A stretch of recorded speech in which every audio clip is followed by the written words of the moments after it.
कृष्णं वन्दे जगद्गुरुं कृष्णं वन्दे जगद्गुरुं। ला इलाहा इल्लल्लाह, अल्लाह के सिवाय कोई भी ईश्वर नहीं है। यह इस्लाम का मूल मंत्र है। उर्दू में उसी को खुदा या परवरदिगार कहते हैं। इस्लाम के अनुसार इंसान की पाक रूह में अल्लाह का ही अक्स दिखाई देता है।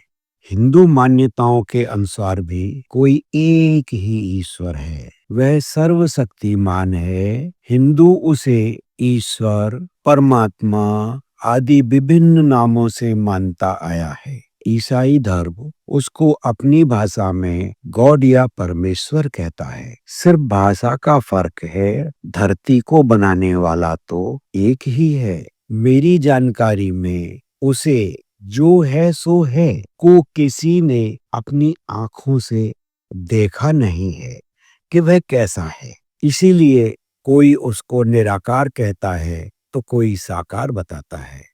हाँ, सबने अनुभव जरूर किया है कि आखिर कोई शक्ति तो है जिसने यह सारा संसार बनाया है, उसका लालन पालन कर रही है और बाद में इसे समेट भी लेगी। हमने देखा है कि अल्लाह यानी भगवान ने एक जानवर के रूप में भेड़ को बनाया है और उस भेड़ में एक बहुत अच्छी खासियत दी है, वह अनुशासन की, कि जो सबसे आगे की भेड़ चलती है, सारी भेड़ें उसके पीछे पीछे ही चलती रहती हैं। उनमें से कभी कोई अपनी बुद्धि का इस्तेमाल नहीं करती, कभी कोई सवाल नहीं करती। उनके पास जैसे बुद्धि है ही नहीं।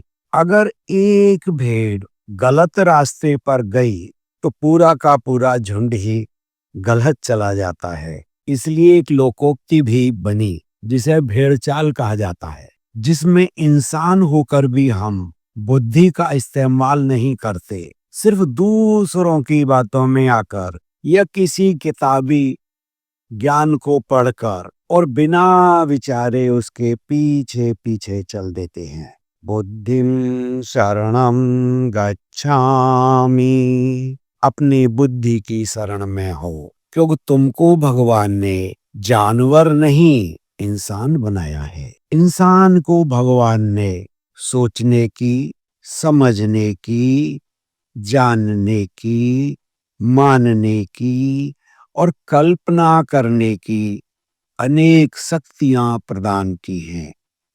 आप इन शक्तियों का प्रयोग अपने को विकसित कर ईश्वर, अल्लाह, खुदा, परमेश्वर जैसा बनाएं। यही आपका अंतर्यामी परवरदिगार चाहता है। अगर वह चाहता कि कोई किताब या मजहबी पुस्तक ही तुमको भेड़ की तरह हांके, तो वह तुमको इन तमाम शक्तियों से महरूम यानी अलविदा कर सकता था। इस सत्य को समझो कि उसने तुमको इन तमाम शक्तियों को बख्शा है।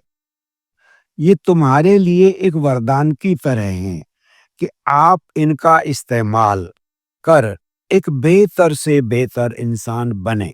उसने आपको कभी भी शैतान बनने के लिए नहीं कहा, न आपसे उम्मीद की। लेकिन जो मजहबी किताबें आपको दी जा रही हैं या दी गई हैं या उनके जो तर्जुमे, अनुवाद आपको समझाए गए हैं, वे आपको इंसान से गिराकर भेड़ बना रहे हैं। और भेड़ में भी शैतान भेड़िया। अब वक्त आ चुका है कि आप इन खुराफाती शैतानों से अपने को मुक्त करें, अपने अंदर की रूह यानी आत्मा को पाक यानी पवित्र करें और इंसानियत को जिंदा करने के लिए वापस से इंसान बन जाएं। यही मजहब इंसानियत का मजहब है। आपका मजहब इस्लाम नहीं है, आपका मजहब है इंसानियत, मानवता, और उसके लिए अल्लाह ने या भगवान ने कभी कोई किताब नहीं बनाई। यह जितनी पुस्तकें हैं, ये कहाँ से आईं, इनको तो लाने वाले ही बता सकते हैं, क्योंकि बहुत सारी पुस्तकें बहुत बाद में लिखी गई हैं। ये वह सही वक्त है जहां हर इंसान को इन मजहबी या सांप्रदायिक बातों को त्याग कर सिर्फ अपने विकास की, अपने पूरे परिवार के विकास की और पूरी कौम को एक इंसानियत से भरे अच्छे समाज की स्थापना पर जुट जाना है, जिससे जन्नत यानी स्वर्ग के आनंद मरने के बाद नहीं, जीते जी ही सबको मिले। मरने के बाद क्या होता है यह कौन जानता है, क्योंकि जो मरा वह कभी लौटकर इस धरती पर नहीं आया। जिन्होंने इस बारे में कुछ बताया वह सब उनकी कल्पना या सपना है। इस सच्चाई को जानो और मानो और अपने को फालतू के पुराने मजहब, संप्रदाय आदि मान्यताओं से मुक्त करो। अपनी बुद्धि का इस्तेमाल करो। कुछ भी करने से पहले उस पर विचार करो, सोचो, समझो, और जो आपके अनुभव में सही लगे उसे मानो।